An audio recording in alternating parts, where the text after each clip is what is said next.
বালিয়াটি জমিদার বাড়ি দেখতে হলে আপনাকে যেতে হবে মানিকগঞ্জ জেলা থেকে প্রায় ৮ কিলোমিটার দূরে সাটুরিয়া উপজেলার বালিয়াটি গ্রামে।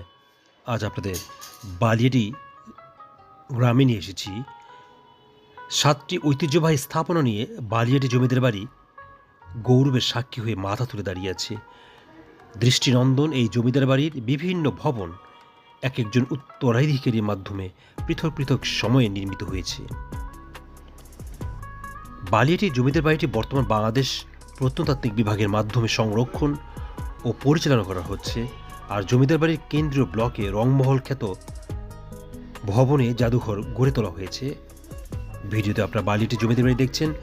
বালিয়াটি প্যালেস এটি একটি জমিদার বাড়ি। ১৯বিংশ শতকে নির্মিত ঐতিহ্যবাহী প্রাসাদের চত্বরটি প্রায় ১৬,৫৫৪ বর্গমিটার এলাকা জুড়ে বিস্তৃত। জমিদার বাড়ির প্রবেশ ফটকের দুই পাশে স্থাপিত রয়েছে দুটি সিংহ মূর্তি। সমস্ত জমিদার চত্বর উঁচু প্রাচীর দিয়ে ঘেরা এবং জমিদার বাড়ির মূল ফটক দিয়ে প্রবেশ করলেই সুপ্রশস্ত সবুজের ঢাকা আঙিনা চোখে পড়ে।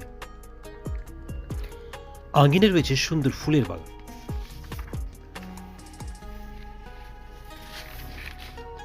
অন্যান্য নির্মাণ কৌশল আর কারুকার্যপূর্ণ বালিয়াটি জমিদার বাড়ি তৎকালীন জমিদারদের আভিজাত্যকেই ফুটিয়ে তোলে। গ্রীষ্মকালে বালিয়াটি জমিদার বাড়ি সকাল 10টা থেকে সন্ধ্যা 6টা পর্যন্ত এবং শীতকালে বালিয়াটি জমিদার বাড়ি সকাল 9টা থেকে বিকেল 5টা পর্যন্ত দর্শনার্থীর জন্য খোলা থাকে। শুক্রবার বাদে বছরের অন্যান্য দিন দুপুর 1টা থেকে 1টা 30 মিনিট পর্যন্ত সাময়িক বিরতিতে জমিদার বাড়ি বন্ধ থাকে। প্রতি শুক্রবার দুপুর 12টা 30 মিনিট থেকে 2টা 30 মিনিট পর্যন্ত নামাজের জন্য জমিদার বাড়ি সাময়িক বন্ধ থাকে।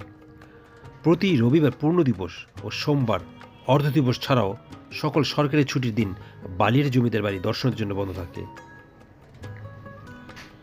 বালিয়াটি জমিদার বাড়িতে প্রবেশের জন্য জনপ্রতি 30 টাকা প্রবেশ মূল্য প্রদান করতে হয়। বিদেশি নাগরিকদের জন্য প্রবেশ মূল্য 200 টাকা। ঢাকার উত্তরা থেকে যেতে চাইলে আবদুল্লাপুর হয়ে নবীনগর যাবেন। স্মৃতিসৌধের সামনে থেকে বাস পাবেন সাটুরিয়ার। ভাড়া নেবে 40 থেকে 45 টাকা। সাটুরিয়া থেকে উপরে উল্লেখিত উপায়ে যেতে পারেন। এছাড়া দেশের অন্য কোনো জায়গা থেকে আসতে চাইলে প্রথমে মানিকগঞ্জ এসে স্থানীয় পরিবহনে যেতে পারেন যে কোনো জায়গায়।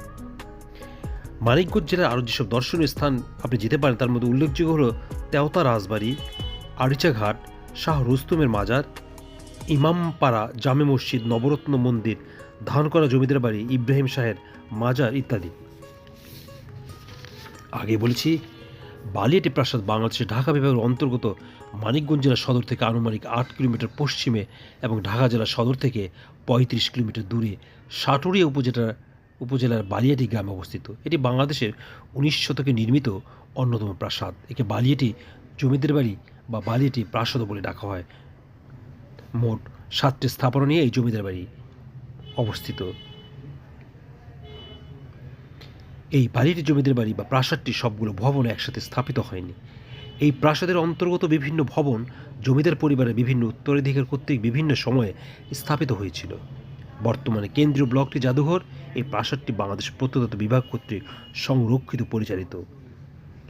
গোবিন্দরাম সাহা বালিয়াটি জমিদার বাড়ির গোড়াপত্তন করেন। 18 শতকের মাঝামাঝি সময় তিনি লবণের বণিক ছিলেন। জমিদার পরিবারের বিভিন্ন উত্তরাধিকারের মধ্যে কিশোরীলাল রায় চৌধুরী, রায় বাহাদুর, হরেন্দ্র কুমার রায় চৌধুরী তৎকালীন শিক্ষা খাতে উন্নয়নের জন্য বিখ্যাত ছিলেন।